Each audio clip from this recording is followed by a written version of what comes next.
The Skoda Karoq has the practicality to compete with the best family SUVs, but where does it stand on interior design and technology? Well, its dash looks smart and feels well put together. It might not have the wow factor of a Peugeot 3008, but the layout is clear and functional. There are one or two hard plastics around the place, but most of what you touch feels as plush as in its main rivals such as the Volkswagen Tiguan. The entry-level SE model gets generous levels of equipment with 17-inch alloy wheels, rear parking sensors, cruise control and climate control as standard. It's well worth upgrading to either SE technology or SEL versions though, because they add satellite navigation to the standard 8-inch display. This top-of-the-range edition model gets a 9.2-inch screen, and it includes other fancy extras like 19-inch alloy wheels, a panoramic sunroof, a power tailgate and traffic sign recognition. The digital screen itself looks bright and the graphics are sharp, but the shiny screen is a magnet for grubby fingerprints.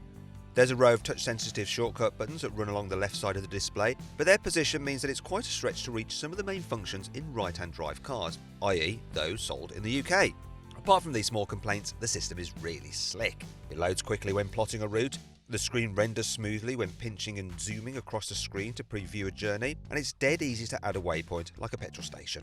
You can see just how much fuel you've used in the driving data menus, and it generates an eco score based on how economically you're driving. The DAB digital radio stations are clear and laid out with big bright icons, so it's simple to change channels when you're on the move. The basic gesture control function even lets you flick through the pages by waving a hand in front of the screen.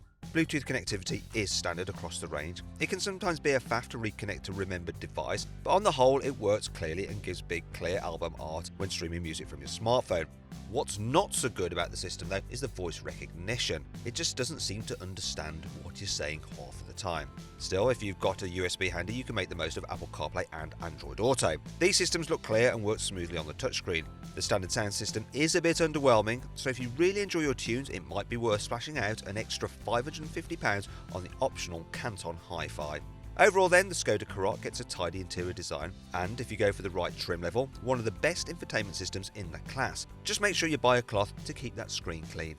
If you enjoyed this video, please like it and share it, and click on our logo to subscribe to our channel. Also click on the video windows for more CarWow videos.